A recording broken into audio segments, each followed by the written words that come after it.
Selamat datang di channel YouTube dari Tribute Basketball Podcast buat teman-teman yang udah dengerin episode 78 di seluruh kanal podcast kesayangan kalian. Terima kasih. Nah, untuk segmen yang terakhirnya nih, kita akan bahas trade paling pamungkas yang paling seru.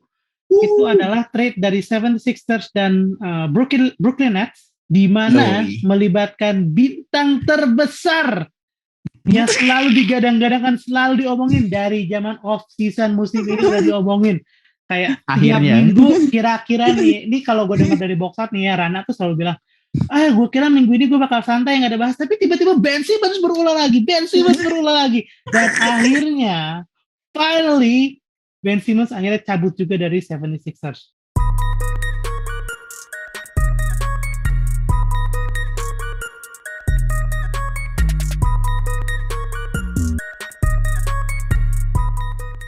Gue bacain dulu trade detailnya. Nah, 76ers ini dia mendapatkan James Harden dan Paul Millsap dengan ganti memberikan Ben Simmons, Seth Curry, Andre Drummond, dan 2 first round picks ke Brooklyn Nets. Jadi this is the blockbuster trade that we have been waiting. This is what we want. Bill, sebagai mantan fans Harden apa masih nih, gue nggak tahu. Masih. Apakah dengan kembali bersatunya James Harden dengan Daryl Morey ya, sebuah CLBK nih ya, apakah ini bisa jadi good omen gitu buat Sixers? Apakah Sixers bakal bisa menang semuanya? Kalau gue sih enggak ya, cuman ya menurut lu gimana, Bill? Realistisnya sih enggak ya, soalnya Eastern team itu bagus-bagus coy, gila dia. Banyak banget tim yang punya punya chance yang lebih besar dari Sixers untuk menang. Cuman untuk Sixers sendiri ngebuang Ben Simmons dapat James Harden itu mantep banget sih. Maksudnya dari pemain yang enggak yang sama sekali nggak bisa diapa-apain, jadi dapat salah satu MVP caliber player gitu. Walaupun mereka harus kehilangan Seth Curry, tapi ya mungkin there's price to pay lah for that. Jadi menurut gue untuk 76ers at least kesempatan untuk menang championship itu bertambah, tapi gue realistis aja kayaknya belum sih, bukan mereka. Belum musim ini kali ya. Belum. Eastern team terlalu kuat. Miami Heat makin solid, Milwaukee Bucks looks like they're not gonna stop. Bulls juga mungkin ya ntar kalau Lonzo udah balik bakal solid lagi gitu. Jadi tetap masih banyak tim yang lain. Cavaliers, masih ada Cavaliers juga. Lu salah nggak? Yang bawah juga bahaya, Pak. Lu salah nggak mention Celtics? Iya, Celtics sama Toronto tuh bahaya tuh. Gua mau membuktikan kalau take-nya Faiz di awal musim tuh salah. Kan dia bilang kalau itu sih enggak sih, kalau saya have a better season gitu. Gua mau membuktikan kalau enggak, Celtics masih bisa lebih baik. Kalaupun nanti di akhirnya Celtics rekornya di bawah 76ers, kalau ketemu di playoff Celtics pasti menang. Harus menang. Gak boleh kalah. Tapi Joel Embiid itu MVP seasonnya sih ini. Gila. Lalu juga MVP season. Tapi Celtic punya kartu Trump ya. Iya. Ada dedinya Joel Embiid, punya Al Horford. Embiid brother, ada Al Horford. Enak aja lo. Kalau dulu kan pas pindah ke Philly kan main sama bapak sendiri kan canggung gitu kayak it's not working, Dad. I cannot play with you. Terus sekarang udah beda tim. Al Horford jadi bapaknya lagi, baik-baik lah. Tapi in all seriousness ya, gue harus mengakui kalau Joel Embiid having really great season. Dan di musim lalu pun gue menjauhkan dia sebagai MVP. Musim ini pun sebenarnya pengen dia yang dapat ya. I may not like the Sixers, but as a basketball fan gue harus mengakui bahwa apa yang dicapai sama Joel Embiid itu luar biasa. Permainan sangat bagus. Gue sendiri sebagai pemain basket amatiran yang suka main sama teman-teman komplek selalu ingin bisa kayak Joel Embiid gitu. I always want to replicate what he's doing gitu. Jadi terutama post move-nya. Iya, post move-nya gokil, kayak gimana dia bisa bergerak selincah pemain-pemain Hakim. guard gitu. Tapi dengan tinggi dan ukuran badan sebesar 7 kaki itu menurut gue Olajuwon 2.0 itu Olajuwon 2.0. Iya, Olajuwon 2.0. menurut gue bahkan lebih lincah dari Olajuwon sih. Senjatanya lebih lengkap dan lain-lain. Iya. Mungkin karena sudah tersesuaikan dengan gaya modern NBA Modern NBA ya. Iya gitu. Jadi makanya 3 point-nya pun juga lebih polish musim ini. benar.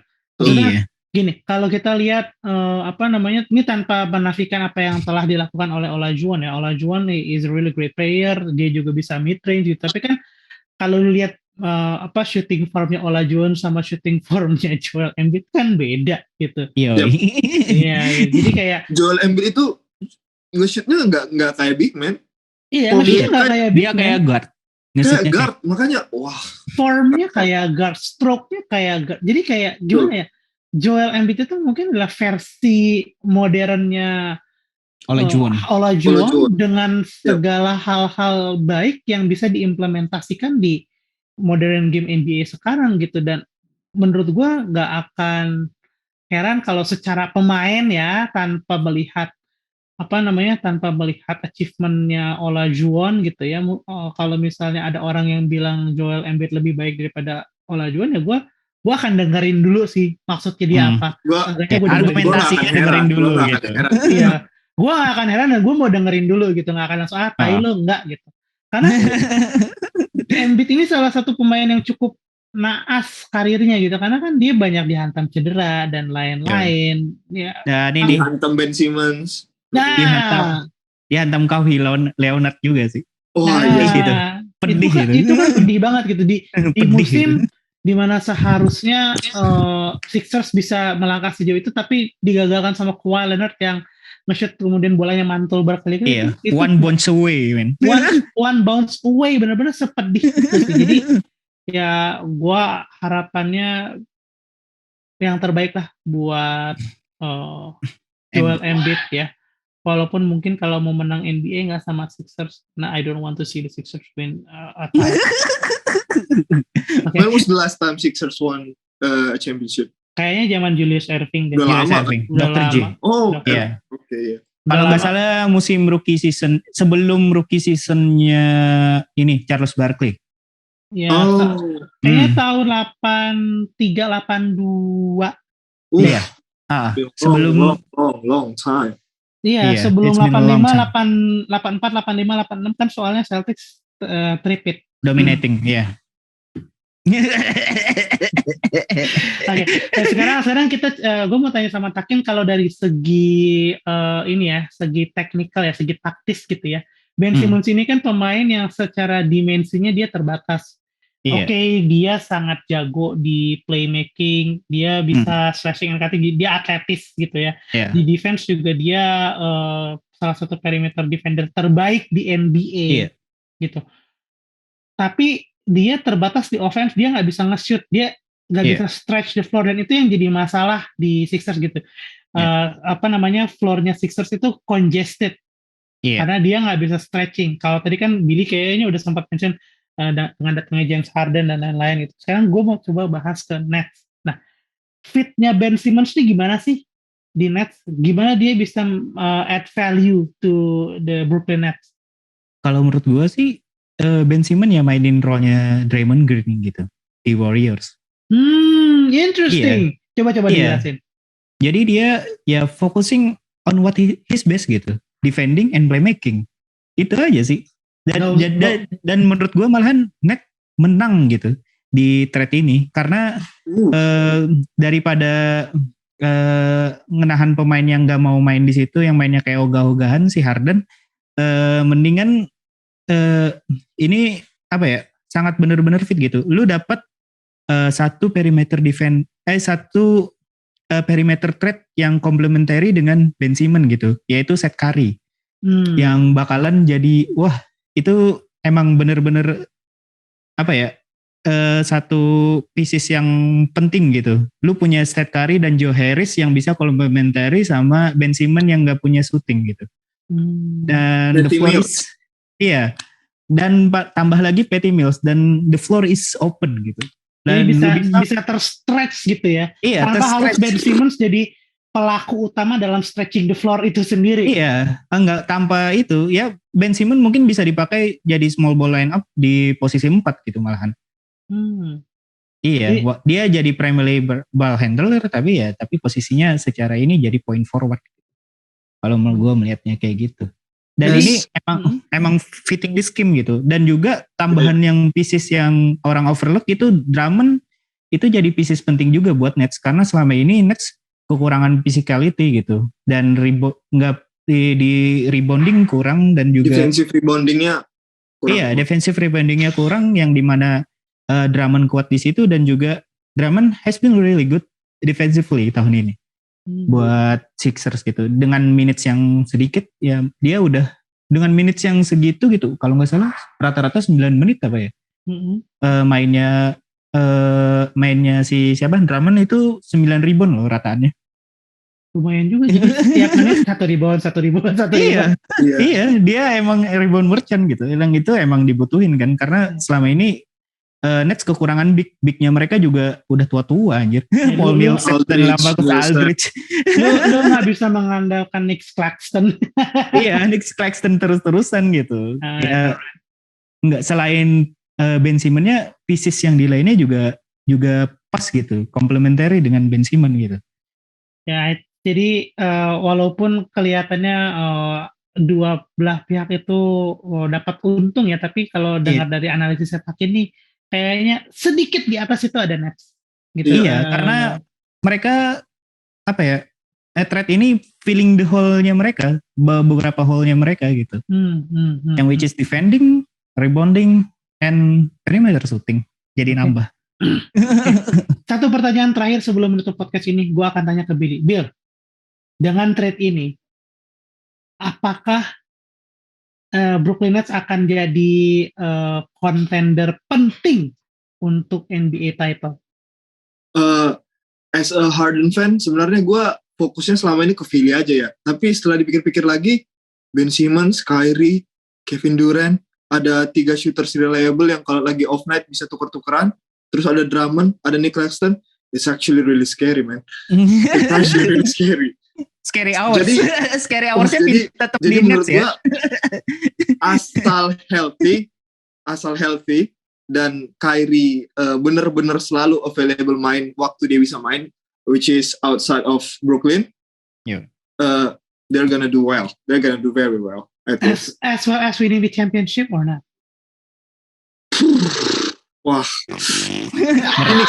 Phoenix Suns just too good. Oke. Berarti gue bisa menyimpulkan bahwa Brooklyn Nets akan sampai NBA Finals. In the Eastern, they can push very very long, but NBA Finals, Phoenix Suns is just too good, man. Ya, benar. Berarti sampai NBA Finals dan mungkin kalah sama Phoenix Suns. Yeah, they can do it. They can do it. They can actually do it. Oke, Zain itu hot take buat hari ini. Hot take. Hot take buat hari ini tolong dicatat. Kalau menurut gue sih dua-duanya nggak nyampe Eastern Final kayaknya. Itu juga dicatat silakan. Kevin Durant, Kyrie Irving, 3 shooter yang bisa ditukar-tukar sama reliable center. It's actually. Tenang aja, nanti soalnya Eastern Conference Final itu Celtics lawan Bucks. Gue juga sumbang hot take. Bisa. Gue juga sumbang hot take. Gue harapan gue sih Toronto sama ini sih. Toronto sama gue yang ambil jauh lagi Toronto sama Bucks gitu. Kayaknya jarang ya. Apa namanya? Last few years itu kayaknya Eastern lebih menarik ya daripada Western. Tahun ini lebih bagus, Pak. Lihat aja rekor. Iya, makanya. Sampai peringkat 10 itu over 500 semua. Sampai peringkat 10 loh. Dan yang unik ya, kita nggak ada sekalipun bahas soal Chicago. karena lagi pelan, lagi slow mereka. Alex Caruso sama Lonzo Ball is two important pieces ya. Maksudnya kedua-duanya itu sangat-sangat bergantung sama itu sih, Pulse. For the benefit of time, kita akan simpan pembicaraan NBA Finals dan Chicago kalau ada Didit. Jadi buat sekarang kita tutup dulu podcast episode ke-78 ini. Sekali lagi gue pengen tambahan satu. Boleh. Harden will never win a ring. Ya, gitu. Ya, Zain ya kalau dengerin ya. Tolong dicatat, nanti naik post di hari Kamis ya. Tinggal lu pilih-pilih aja deh tuh yang mana ada tuh. Orang gila emang.